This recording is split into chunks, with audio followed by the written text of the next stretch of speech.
फूल कुमारी एक बहुत ही प्यारी लड़की थी। उसके माता पिता बहुत गरीब थे, फिर भी वे दयालु थे। वही गुण फूल कुमारी में आ गया था। वह जिस किसी को भी मुसीबत में देखती तो उसकी मदद करती थी। उसकी शादी पुष्कर नाम के लड़के से हुई। वह भी गरीब परिवार का था। पुष्कर और उसके माता पिता सभी लोग मजदूरी करने जाते थे और उसी से उनकी गुजर होती थी।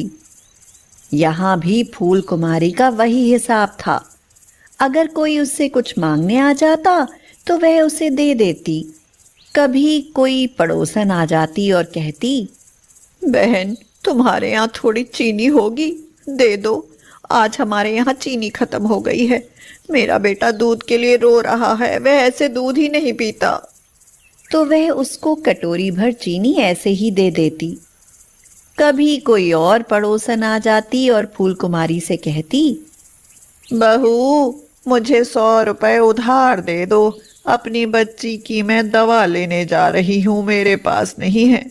मैं तुम्हें वापस कर जाऊंगी बाद में। तो फूल कुमारी दे देती।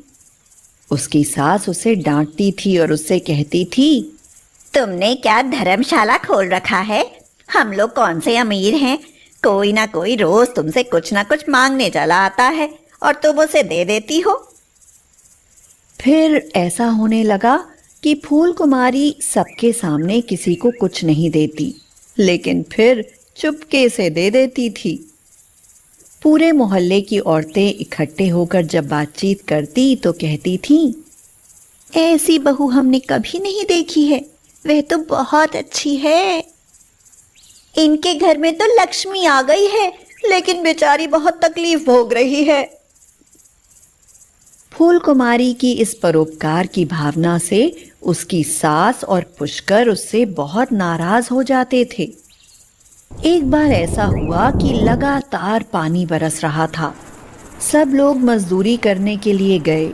वे बाजार में खड़े थे, लेकिन उन्हें कोई काम नहीं मिल रहा था। फिर सभी लोग लौट आए। आज कोई काम नहीं मिला है। भूख के मारे हालत खराब है। क्या किया जाए? कई दिनों तक उनको कोई काम नहीं मिला। वे बाजार जाते, खड़े रहते और निराश होकर घर वापस लौट आते। जो कुछ घर में रखा था वह पहले ही खत्म हो गया था। अब घर में खाने के लिए कुछ भी नहीं था। वे सब बहुत भूखे बैठे थे और कह रहे थे, हे भगवान, आज क्या खाएंगे? इतनी जोर की भूख लगी है। आज तो घर में कुछ भी नहीं है। आज मजदूरी नहीं मिली तो आज खाना भी नहीं मिलेगा। यहाँ तो रोज कुआं खोदो, रोज पानी पियो वाली हालत है।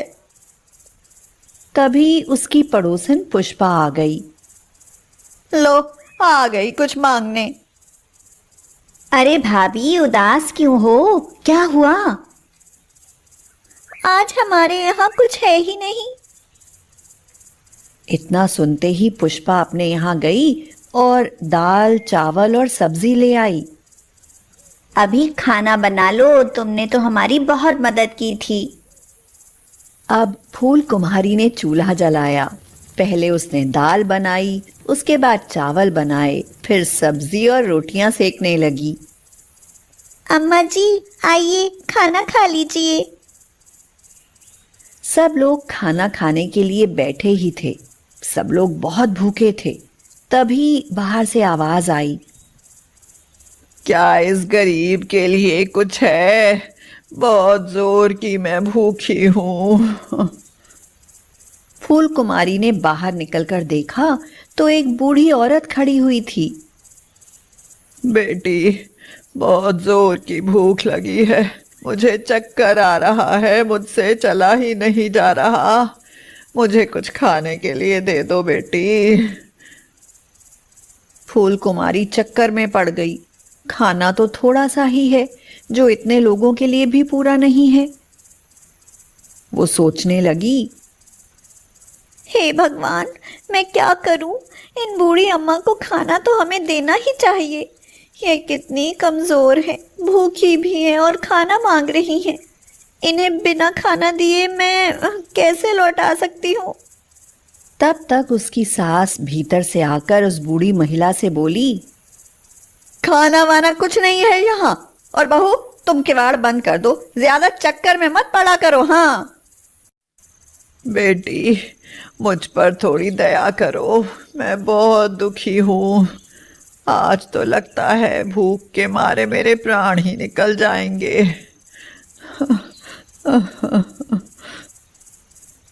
ऐसा कहकर वह वहीं बैठ गई। वह आंसू बहाने लगी। फूल कुमारी घर के भीतर दौड़ कर आई और अपनी सास से बोली, अम्मा, उन्हें खाना दे दो, वे बहुत भूखी हैं।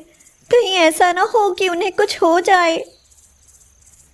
फूल कुमारी की सास ने उसे डांटा और बोला, तुम चुप करो बहू, हम लोग तो भूख के मारे मरे जा रहे हैं, हमारी तुम्हें परवाह नहीं है। और वे बाहर से पता नहीं कहां से भिखारन चली आई, उसकी तुम्हें बहुत परवाह है। हाँ नहीं तो हाँ।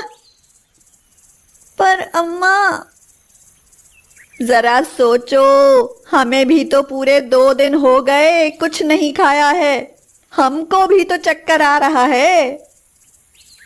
फूल कुमारी ने बाहर देखा तो वह बूढ़ी महिला बैठी रो रही थी।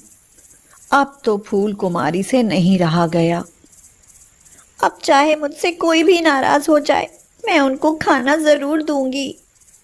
वो थाली में खाना परोस कर ले आई और उस बूढ़ी महिला को दे दिया। वह बूढ़ी महिला खाने को देखकर बहुत खुश हो गई और उसे खाने लगी।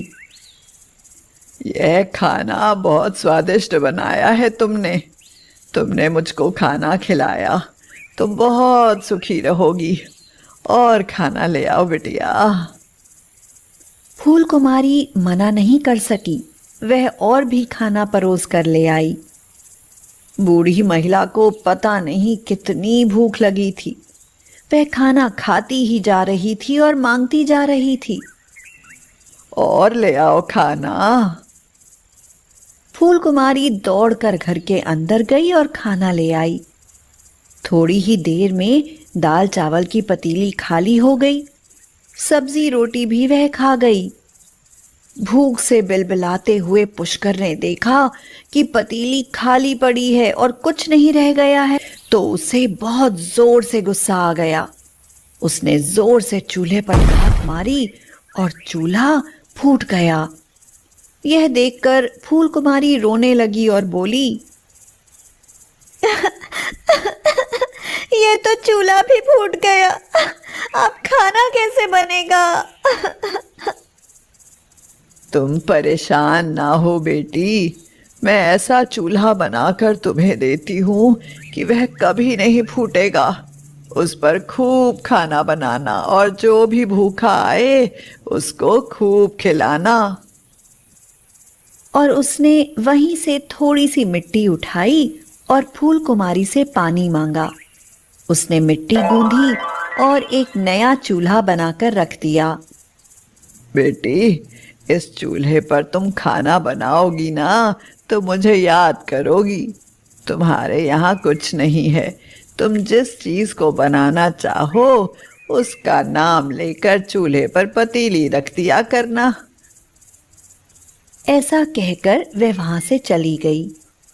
फूल कुमारी ने चूल्हे पर खाली पतीली रख दी और बोली, मैं तो दाल बनाने वाली थी। अब तो एक बहुत बड़ा आश्चर्य हो गया। लकड़ियां उसमें अपने आप जलने लगी थीं। पतीली तुरंत ही दाल से भर गई। अब तो फूल कुमारी बहुत खुश हो गई। 1 मिनट में ही पतीली में दाल अपने आप बन गई। उसने दूसरी पतीली चढ़ा दी और बोली, मैं तो चावल बनाऊंगी। देरी नहीं लगी और चावल भी बन गए। अब तो फूल कुमारी जिस चीज को बनाना चाहती उसी का बस नाम लेती और वह चीज बनती चली जाती। यह देखकर फूल कुमारी के सास, ससुर और पुष्कर बहुत खुश हो गए।